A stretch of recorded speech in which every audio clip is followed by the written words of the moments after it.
Just checking the forecast for Saturday's race. What we're looking at is a light southeaster, which is very good for us. It reduces the possibility of fog. It means you have a little downwind going towards the island, and on the way back you have a little headwind, which I think will be very nice and welcome because you'll be hot by then.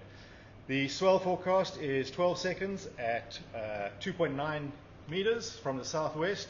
That's giving you a rather large swell every now and then. It's not going to be consistent big waves, but on the outer reefs you'll have a big bomber that will come through and show its presence. Please don't cut the reef and get caught in that. Ask some people from 2004, they got caught there, they lost their race. So, sensible recap, downwind to the island, light headwind back, not too big a swell, but be wary of it. I want to talk to you a bit about your safety stuff that you need for the race and the procedures on Saturday morning.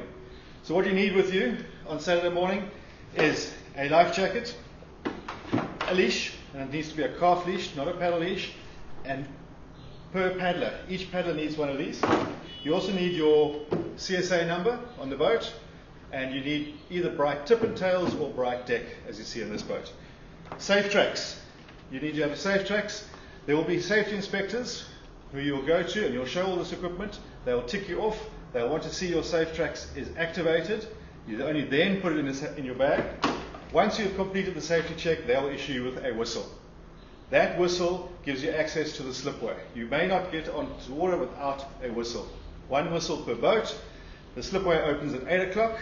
Only after 8 can you get on the water, and the singles first, preferably. So guys, once you're on the water, please don't come back onto the slipway. There's just going to be so many people, it's going to be crazy congestion. There is a walk-on, which will have a couple of boats on it, but if you need to make some adjustments to your boats, head over to that walk-on mooring. But once you're on the water, please head out, stay out of the little harbour. The warm-up, please do not be on the Robben Island side of the start line. There's plenty of space to warm up on the harbour side. That is the long wall that's going to be stretching out in the distance towards a big green marker on the end of that wall. Plenty of space to warm up there. Guys, singles are going off at 9 o'clock. Doubles, please give the singles some space to start, and if you can hang back, give them some room. Okay, the start line is going to be between two Red Bulls. We're making the line about 70 meters long. The singles, you are not seeding anyone in the singles. The doubles, your first two rows are seeded, 30 boats in each row. You'll see those seeding batches will be up at the clubhouse at registration and on Saturday morning, and it'll also be on the WhatsApp group. Guys, do not push forward once you're on the line. I will be on the starter's boat, and another rib will be going up and down, crossing the line, keeping you back. Please play with us nicely. This is a SA title. If you are jumping the start, you'll either get run over by the boat, and I'm pretty serious about this, we're not going to slow down. And next, once you're under start orders, you will get a 2-minute penalty if you're pushing over the line. So, recap, 2 lines for the doubles, 30 boats each line, the rest of you keep back. The start will be the sound of an air horn from the starter's boat, and that'll be me. Guys, the finish, something else, we'll bring the line a little bit shorter. The finish will be closer to the right-hand shore. So when you're coming from Robben Island, come close to the shore. The line will be wide enough for about 5 boats. So it's nice and tight. We can get the nice action shots of you all sprinting for the finish. Guys, one thing I want to leave you with at this point, we've got 190 boats to get on the water. That's down the slipway plus on the water. This is all going to work perfectly if we come down with great attitudes and we make space and we work with one another. It's going to be a fantastic event. It's going to be groot gees. But we're going to have some patience with each other. So let's bring some good attitudes down. See you there.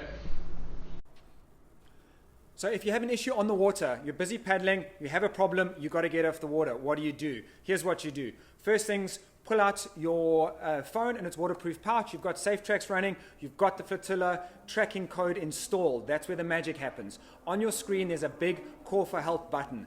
Press that. It'll take you to the next screen where it's going to ask you, are you sure you want to call for help? You press again. Now that's going to link you through to the MRCC, who is the rescue center. They will be notified. The NSRI will be notified. And if you're provided you're running the tracking code, please, it's very important. We'll tell you more about that at registration. Race safety will also be notified. Now, with that tracking code, we're going to know exactly where you are, and we'll be able to dispatch one of the race safety boats straight to your position to come check out, see how you're doing. If it gets more serious, we'll bring in the NSRI, and we'll go from there. Remember, guys, your biggest safety piece of equipment is common sense, your brain. Please don't activate safety unless it's unnecessary. But remember, the water temperature is going to be somewhere between 10 and 12 degrees. Hypothermia is a real risk.